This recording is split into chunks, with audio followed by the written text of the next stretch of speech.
welcome back to the Eras of God. We are so excited to be starting this journey again with you today. I'm Pastor Megan. And I'm Pastor Paige, and we're going to just dive right into the debut era. Yes. So we are back at the beginning with debut. You know, we mentioned last week or 2 weeks ago in our introduction that both of us were a little bit like, oh, yeah, debut again. And it isn't that we dislike the album. No, it's just very young. She's so country. Yes, right? And she doesn't sound like Taylor. Right. She did some vocal training after that. I think, I think it's even after Speak Now. Yeah, she did like that. Fearless Speak Now was when she did it. But so to give you just, if this is your first time listening to us, we always start each episode telling you a little bit about the era. So this is her debut era. It's Taylor Swift in all of her beginning glory. Right. So these are the years 2006 to 2009.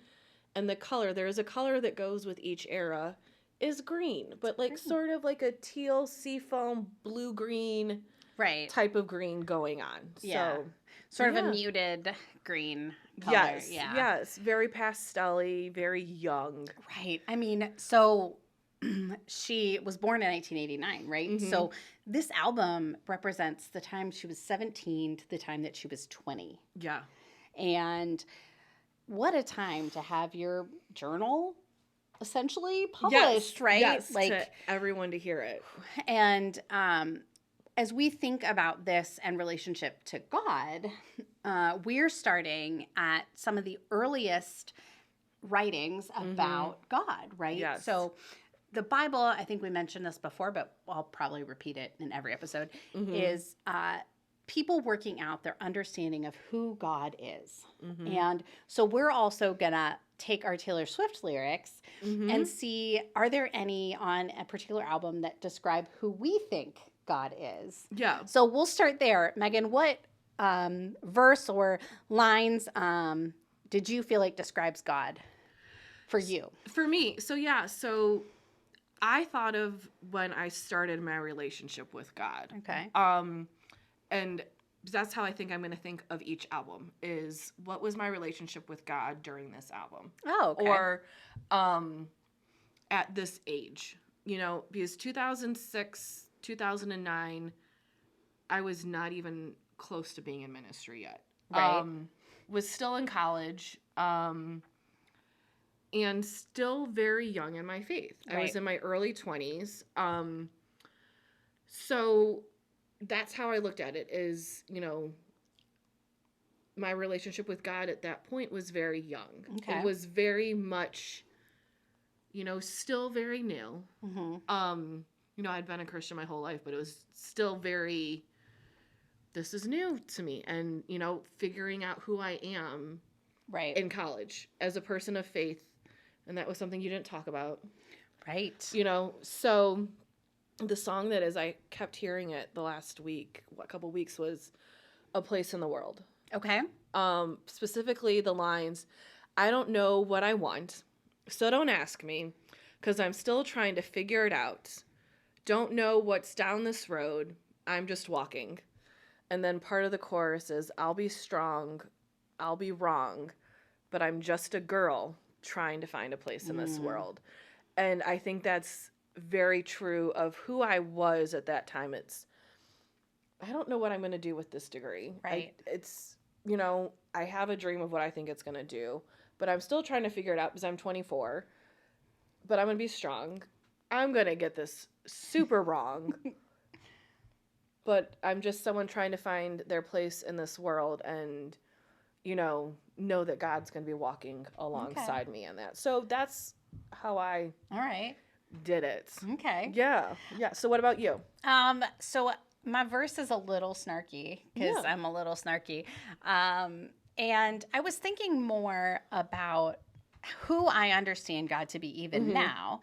And so what verses kind of made me think about who God is and how God responds to us. And so Mary's song really struck me in that And so there were two lines that just as I heard them, I was like, ha, that's God. So the first is, and our mamas smiled and rolled their eyes and said, oh, my, my. Because I think sometimes God looks at us and goes, oh, my. That's not really what I meant, but okay. Right. Rolls their eyes at us. And then it continues, and I'll still look at you like the stars that shine in the sky. Oh, my. You know, so even while God rolls their eyes at us, Yes. God still looks at us like we're the stars, right? And we'll talk a little bit more about that in our close of the episode. Yeah. We're going to introduce something new because it's a new season. So, Yeah. but we're going to dive right into the stories then. Yes. So, we're going to start at the beginning. Yes. You had the first one, I think. Yeah. So as we talked about in our intro episode, we're going to try and follow the order of the Old Testament with this. So clearly we're at debut. So we're looking at Genesis, which is the first book in the Bible. And I think when we first started thinking about this project again for season 2, much like with first season, all of a sudden it was like, oh, that song is this. Right, yeah. I thought this song was definitely explaining the creation story. Okay. So as we know, the creation is in the beginning and sort of one of the things that God's known for. Right. Really? Really? God's yes. known as the creator of the known universe? Yes. And I think when you think of Taylor Swift in her debut era, there is a song that is connected with that. Okay. And that's our song. All right. Because it's not only was it the surprise song on the Eras Tour movie, but I think it's, you know, when you think debut, you think our song, then of course also Tim McGraw and Teardrops on My Guitar. But I think our song is like the Taylor Swift song of that era. And also in our song, it talks about all of the things that reminds Taylor of the boy she's seeing. You know, the slam of the screen door, the talking late at night but really quietly, you know, the way he drives his truck and the way, you know, he smells and she's, you know, just the roses that... It's very storyteller-ish. Right. And I think the creation story, the first creation story... Yes. ...is very storyteller-ish as well. It's God created this and it was good. Right. God created this and it was good. God created this and it was good. We did this and it reminds me of our song. Right. We did this. It's our song. Nothing else on the radio sounds like us except for all of these things that make us us. Right. So that's how I started with this. I heard our song and I kept going, maybe... And then it just kept coming back like, no, there's a reason why this. So yeah, so I would say our song is our creation story. Okay. Because, you know, it's Taylor's creation story for her era. Right. And her creating something, right? Out of her experiences with this boy, right? I took a napkin and I wrote down the words to our song, right? Yeah.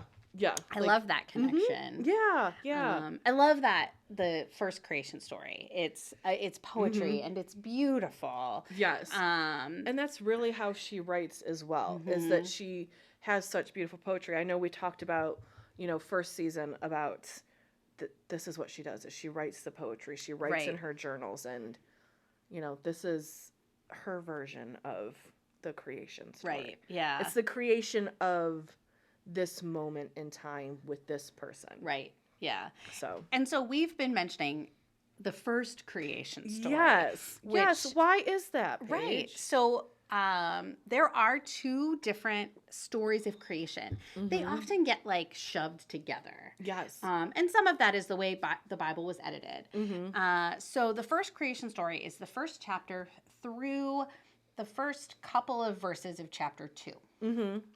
Then the next several chapters, chapter 2, I think all the way, 2 and 3, are the beginnings of this other creation story, which is the story you may be familiar with Adam and Eve, and Adam naming all the animals, and the serpent, and this moment of temptation, and taking of the apple. And You have a good I do. song that goes along with that whole And it's moment. I mean, again, I'm usually come to it with a little bit of snark because yes.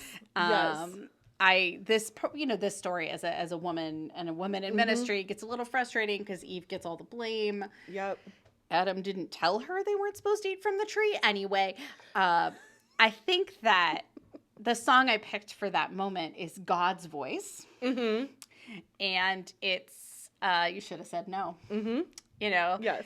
God saying to all of them, right? To Adam, to Eve, to the serpent, you should have said no, and you'd still have me. Yeah. Yeah. Now, the truth is, that's the lyric. You Yes. should have said no, and you'd still have me. The story of God and our human relationship with God is that God doesn't actually abandon us after we've done Correct. this. Yeah.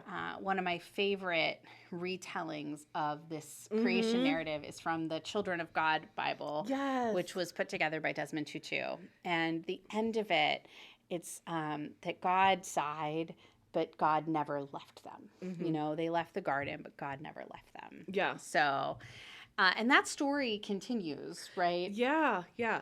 But I have something to add for this. Oh, yeah. I also thought should have said no for this moment as well. But I thought of it as Eve saying it to Adam. Like, you could have said no to me when I offered you this apple. You could have said no. Yeah. There's nothing that said you couldn't. Right. So, yes, it's God talking to the two of them and the serpent, but I also see Eve going, come on now. You could have told me no. And you could have told me in the first place. Like, all of these things that would have happened. Yeah. So I think that song has that whole moment. And what's amazing from Taylor's music is that it can be told in so many different ways. Like, you just could also be Adam to Eve, with Eve saying no to the serpent, or, the serpent back to Eve and Adam. Like, you could have told me no. Well, and so that's really neat. One of the things that's interesting is we talked about this song at the birth of Jesus. Yes. And Joseph saying to Mary, you should have said no. Yeah. And for a lot of people, we understand Jesus as a new creation, right? So that tie really works. Yeah, it does. It does. So the next part of the story is basically humans' continued downfall. Yeah. We were a mess in the beginning. I'm sorry. Still are. This is why I have a little bit of snark. But we get to a point where Adam and Eve are out of the garden. They have children. Yes. They have 2 boys. And because I always get this backwards, I'm going to get out our handy dandy Bible. Yes. And actually, look at it, because it's useful that way. Yes. But is the story of the dispute between their 2 sons. This takes place in Genesis 4, and it is the first crime. It's the first murder. And Cain murders Abel. Cain murders Abel, not Adam. No. And when this happens, God describes Abel's blood as crying out to God from the ground, and that the ground is now cursed. And so I kept thinking of that as I listened to Perfectly Good Heart. How could you take this perfectly good thing and break it? Yeah.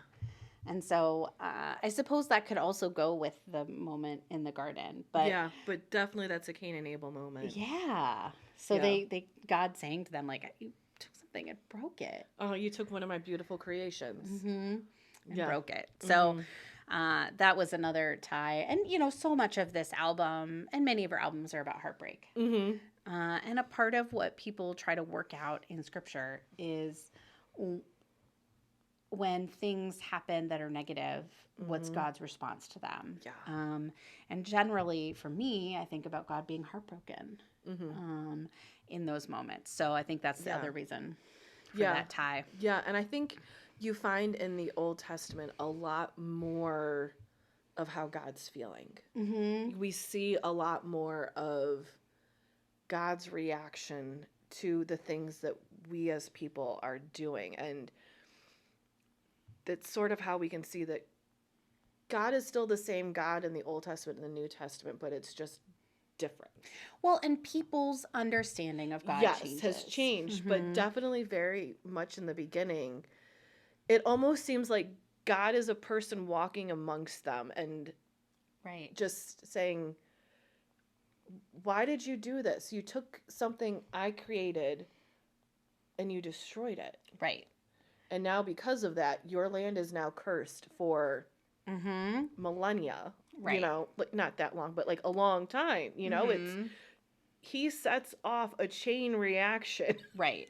Right. You know, and we have those moments of those conversations God has Mm-hmm. with their people. Right. And the things that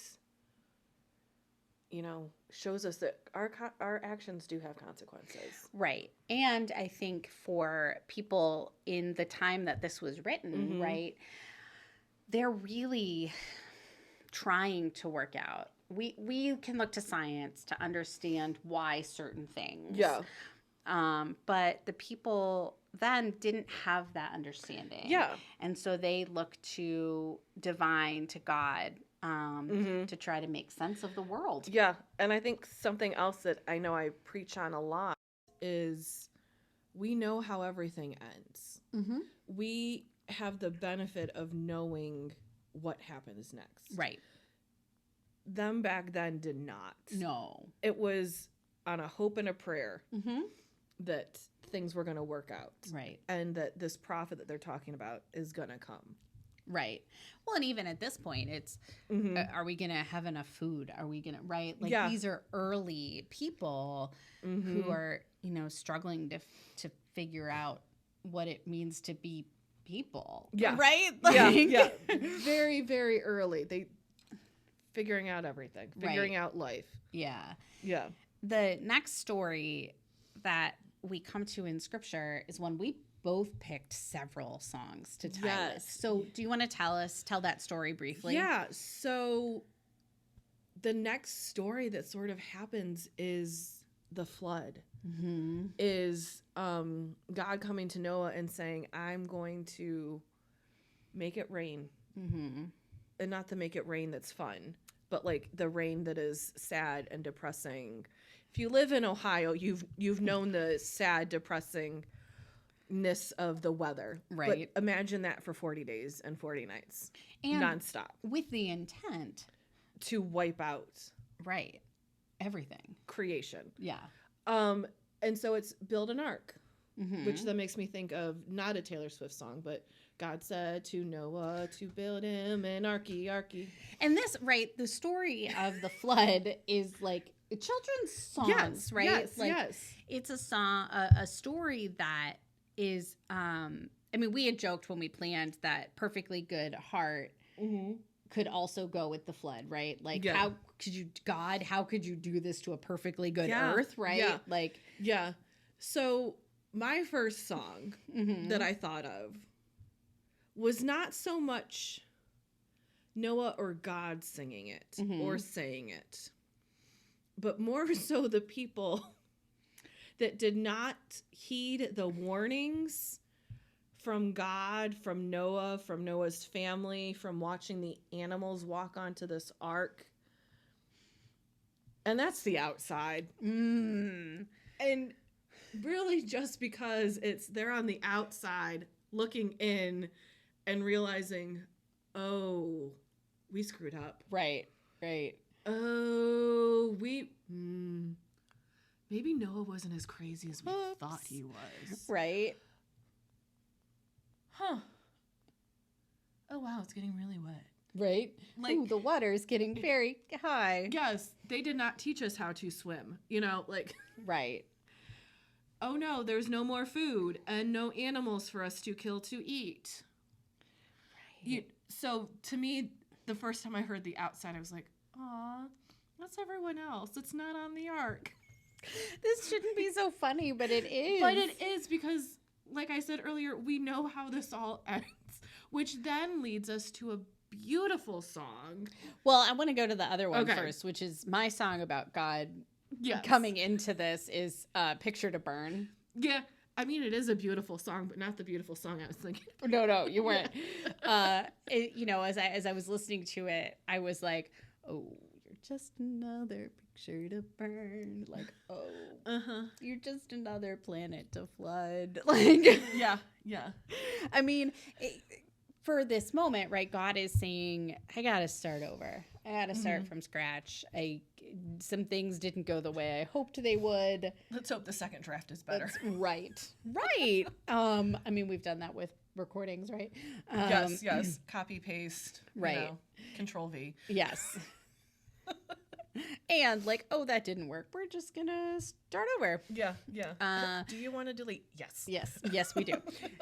And you know, the flood is such a dramatic story. It's one that for so many people is abundantly complex, right? Because it gets positioned as a children's story. Yeah. But God destroys the world. Mm-hmm. How is anyway? Because the children's story comes after the ark. I guess. I mean the animals 2x2 piece. But we lose the unicorns and So sad. the other mythical creatures. Right, the dragons. Who really could have flown over the anyway. That's another album when we talk about fighting dragons. That's true. I'm jumping ahead.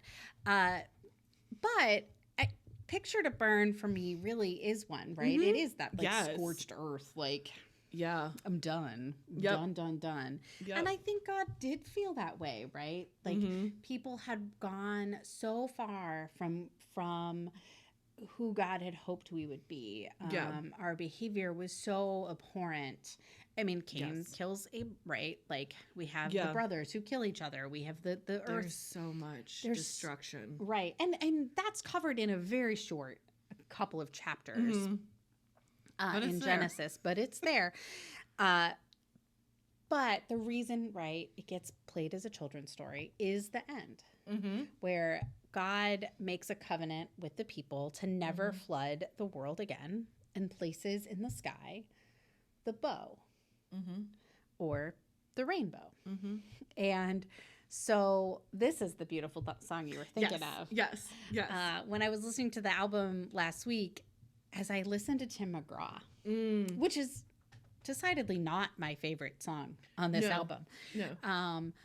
But she's talking about, I hope when you hear Tim McGraw, you think of me, right? And one of the things that God says with the rainbow is, I hope that this is a lasting reminder of the covenant that I've made with you, right? Yeah. So that idea of something reminding us of a person or of God is, you know, Tim McGraw echoes that. So Yeah, definitely. that was one of the ones that I, felt pretty excited about. And when it hit me, I went, oh my gosh, Tim McGraw's The Rainbow. Yeah. Because I do, whenever I see a rainbow, I go back to thinking about that covenant God made with us. Is Right. That, and I'm like, oh, okay.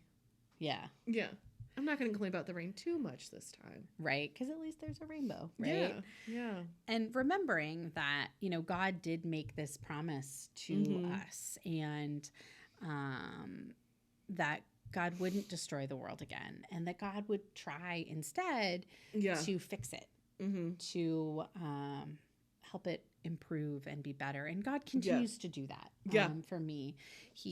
God comes to Noah and says, hey, I need your help.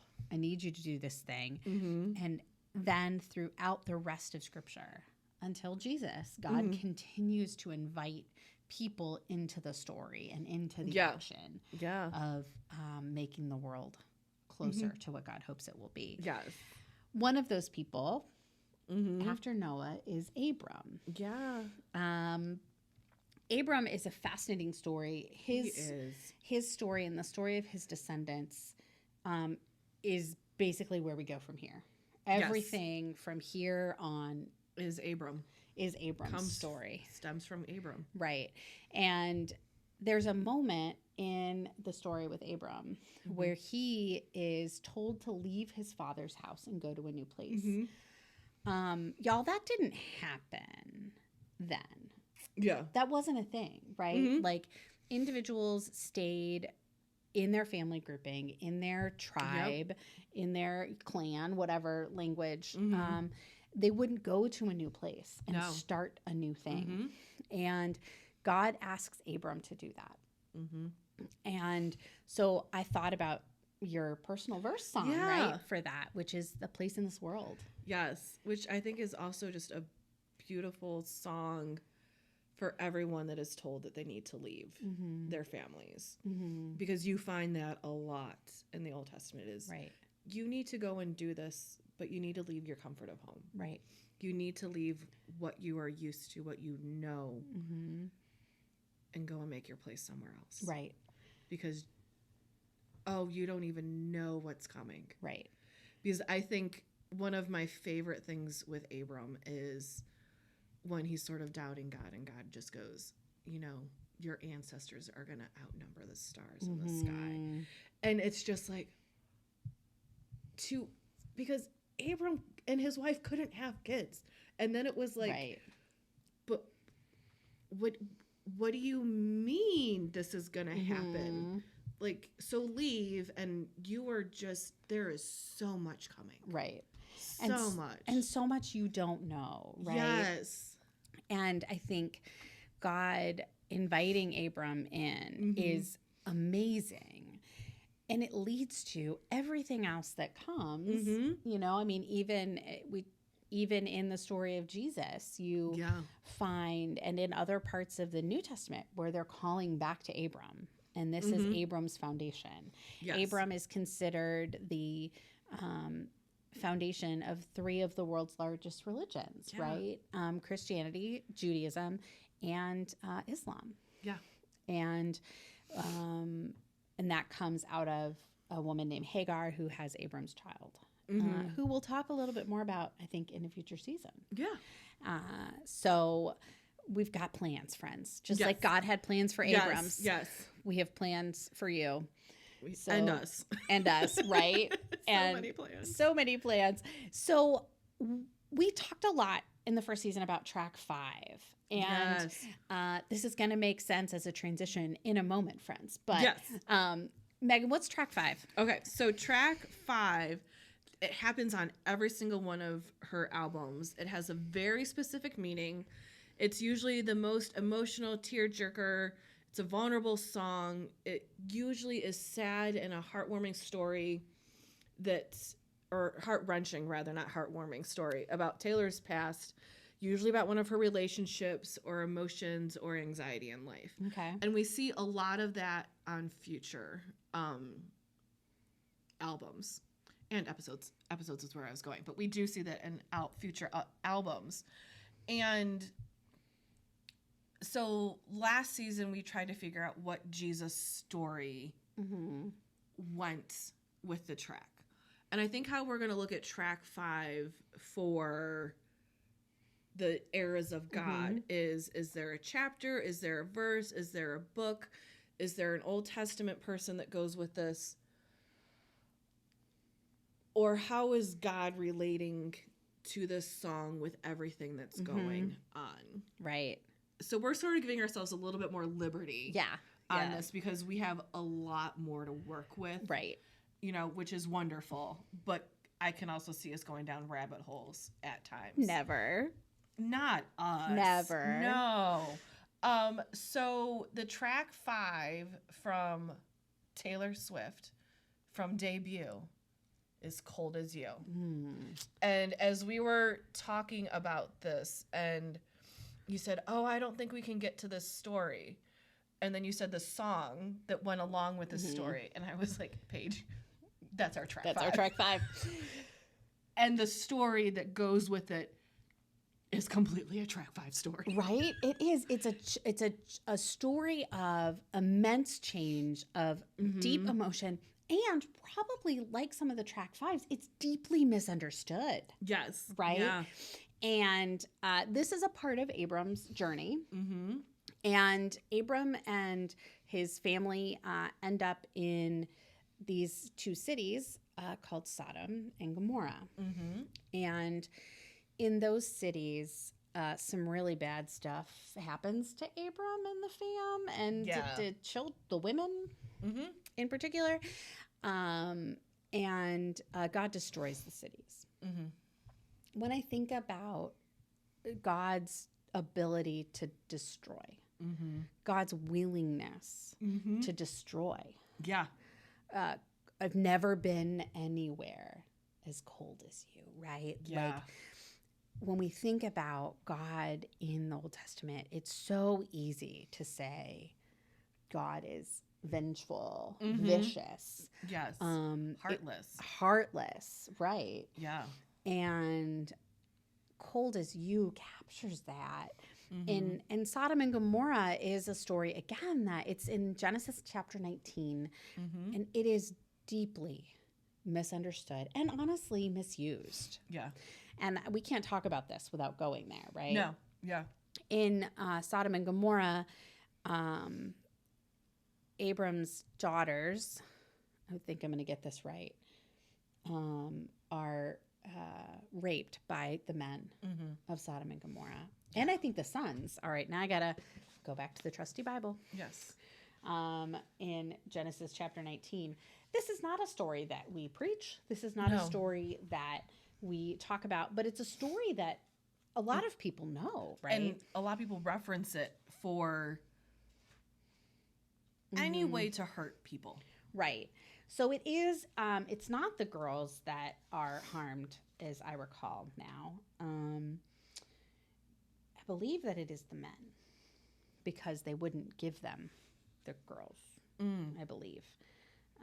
Take your wife. But God tells Abram and his family to leave. And oh, yes, that's what it is. Abram offers his daughters, I believe, which is pretty gross. It's kind of a gross story. Yeah. But a lot of people suggest that Sodom and Gomorrah are destroyed because it leads to men having intimate relationships with men. Mm-hmm. Absolutely not. Yeah. Sodom and Gomorrah are destroyed because they are unhospitable. They are not welcoming to the stranger. Mm-hmm. Because two angels come to Sodom and they are not welcomed or cared for by the people of Sodom and Gomorrah. Yeah. That is why God destroys that city. And not for any other reason. Yeah. I have strong feelings about this. Mm-hmm. It's why we should be welcoming, because God can destroy us if we're not. Well, and we destroy other people when we don't welcome them and love them and care for them. What? I know. Crazy talk. I know. And, for me, this also kind of leans into the other verse that we picked out. Yes. So we each were challenged to pick out a verse challenge that describes God in this era. Mm-hmm. And I didn't pick one from Cold as You. I probably could have. But instead, I went back to the other song, Picture to Burn. and maybe it ties perfectly with Sodom and Gomorrah. I think right? it does. Like, Yep, it does. and for me, the line is, "My daddy's gonna show you how sorry you'll be," Mm-hmm. because here's God. God, vengeful, right? Yep. Like, Yep. so Our Father. that was mine, and it ties to this, right? Cold as You, and some of, God is pretty vicious. Mm-hmm. God is given credit. Let me phrase that differently. God Yes. is given credit for a lot of terrible things. Yes. Yes. God doesn't necessarily do them or cause them, but people trying to understand God at the time Blame God. give God credit. Either Yes. way, Yes. Right. Yes. Yeah. for those terrible things Mhm. happening. Yeah. So now that we've been sufficiently vengeful, Little reputationist. right? Maybe we should. Anyway, you had something a little more positive in your Went verse. just a little bit different. but are we also surprised Right. that I went completely different from you? Which I think is wonderful. Right. Because I think if we looked at this the same way, our listeners and our watchers would not enjoy this nearly as No, much. no. If it was, just, yep, mm-hmm. I'm there. Yeah. Yeah. So I took it as the people of Genesis are still trying to figure out God. And God keeps going, I'm showing you these things. Just look at this. Look at all that I've created for you. Why aren't you understanding? Okay, we're going to start from scratch and we're going to try this again. Okay, you're still not understanding. Oh, okay. We're just gonna keep trying. So I thought of the song Invisible. Okay. And specifically, it's the chorus, I believe. And you just see right through me. But if you only knew me, we could be a beautiful miracle, unbelievable, instead of just invisible. And I think that's God telling their people, like, no, stop looking through me. Look at all the Right. things we can do together. We can be a part of this beautiful miracle, something unbelievable. But you keep looking right through me. You Right. keep looking through all of the things that I'm putting in front of you. Right. Look at this beautiful garden I created for you, Adam and Eve. Look at this beautiful place. But you don't see how beautiful and wonderful this is. Right. So I'm invisible right now. Okay, Noah's going to put everybody on the ark, but what do you mean no one's understanding? Right. What do you mean I had to wipe out all of creation? Mm-hmm. What do you mean I had to wipe out 2 cities because you didn't welcome in my people? Right. Y'all just look at the bigger picture. Right. So I think that's really like invisible is God just going, come on, guys. Yeah. Like, it's right there in front of you. right. And like, and I keep going back to that we could be beautiful, miracle, unbelievable. Yeah. I love that. Yeah. I think that's a really beautiful way to think about this idea. We do Yeah. often not give God credit for the good things Yes. as much as we blame God for the bad Mhm. things, right? Yeah. And so I love that we as people get that wrong, and how Mhm. this describes that. That's brilliant. I love it. Thanks. I love it. Yeah. So on our first season, Uh-huh. we shared with you guys references that Taylor makes to God in her music. Mhm. And would you believe it? We missed one. Did we really? We did. We talked a lot when we did debut last time about our song Yes. and Yes. the way that prayer Mhm. was, and even her reference her thanking God Yes. in the liner notes Mhm. on the album.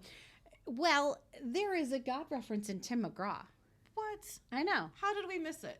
Because Probably because it's the first song on the album. right? So in Tim McGraw, right, she's writing, to me, I think of it as like a summer camp boyfriend, Yeah. something like that, right? And she has, I think it's the second or third verse where she says, in September, I was so sad, basically, Yeah. that you weren't here. And I thank God that you didn't see me that way. Yes.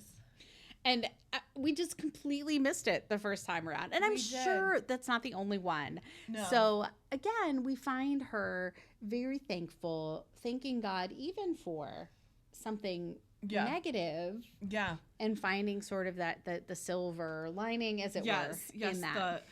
Thank God you didn't see me sad and depressed and just not my best. Right, right. Yeah. Which probably helps her have a different response to the boys she writes about, Tim McGraw, than Picture to Burn. Yeah. Right? Yeah. Like, I love that they're next to each other in the album because Mhm. they're such different responses. Yeah. And in both, she talks about a pickup truck. Yeah. So they're probably the same guy. Exactly. Mm-hmm. And I love that Well, it's and different. also the pickup truck from our song. Our song. Yeah. Wow. So Maybe they're all who knows? they probably are all connected. I mean, also, where she was living, there were probably a lot more pickup trucks Mhm. than Yeah. maybe we see regularly. I don't know. Yeah. So that was a reference we missed. But again, we find Mhm. that sort of young faith that she has at the time, and that's quite okay. She's 17. We had younger faith when we were 17. Yeah, when we're first starting out figuring all this out, we're just like, oh, thank God they didn't see me today. Right? Or, oh, thank God I didn't waste this outfit on them. Whatever it is. Yeah. Oh, trust me, I still have that. I love it. Now it's like, oh, good, I didn't waste this outfit. Brilliant. Brilliant. Oh, Yeah. well, I hope that you all had fun re-listening to Debut. Yes. And we've got one other thing to introduce, but we're going to go over what's coming next. Where do we go from here? So next is Fearless Taylor's version. Yay. And that will go along with our new release schedule. So this was, hopefully, if everything works out, released on February 7th. Yep. Which means 2 weeks after this, which I believe is the 21st, Mm-hmm. Fearless will come out. And so that's how we'll sort of Yeah. be doing this. So every 2 weeks, you will have a new album and a new deep dive into God Yeah. in the Old Testament. Right. And we'll let you know in the week before if you want to do any Bible reading, if you're looking for references ahead of time, where we land as we re-listen to that album. I expect we'll still be, there's some stories in Genesis, and then the second book of the Bible is Exodus. So I expect we'll be in those too. But as we listen again, we'll share that. Yeah, and as always, we're going to have a Sunday question for you that will follow this episode. So we'll have one Sunday with your Sunday question, and then the other Sunday will be what to read or sort of, you know, what to look at. So your Sunday question, again, will be what debut song or story, rather, would you put in this? What story, when you think of Taylor Swift debut, do you think goes along with God and the beginning of everything? Yeah. Is there a different story you'd put with our track 5? And do you have the line on debut that describes your understanding of God, or is there a verse that describes God in their debut era? So we're going a little bit deeper with the questions this season because we are, you know, you've already spent a season with us. So we're just going to go a little bit deeper. Well, and when you listen to the music again and again and again, you find more things, right? Yes, We missed the Tim McGraw God reference the first time. Yeah. So the other thing that we are going to introduce this season is acknowledging Taylor's ability as a writer. She writes beautiful lyrics, which are poetry, right? Well, you may know this. There is an entire book of the Bible that's poetry. Yes. And there's lots of other poetry in Scripture, Genesis 1, for example. Yeah. But we are going to make some connections for you between some Taylor Swift lyrics and a psalm. Yes. And so this is our Swift psalm of the day. And so Megan's got our lyrics. What song are we in? Yes. So we are in Stay Beautiful, and it's specifically the chorus. And the chorus says, "You're beautiful, every little piece, love, don't you know? You're really gonna be someone, ask anyone. And when you find everything you've looked for, I hope your love leads you back to my door. Oh, but if it don't, stay beautiful." And in Scripture, we turn to Psalm 8, beginning at verse 3. When I look at your heavens, the work of your hands, the moon and the stars that you have established, what are human beings that you are mindful of them, mortals that you care for them? Yet you have made them a little lower than God and crowned them with glory and honor. You've given them dominion over the work of your hands, and you have put all things under their feet. So go in peace. Have a wonderful week, and we will see you next time with Fearless Taylor's version. Stay beautiful, friends. God bless.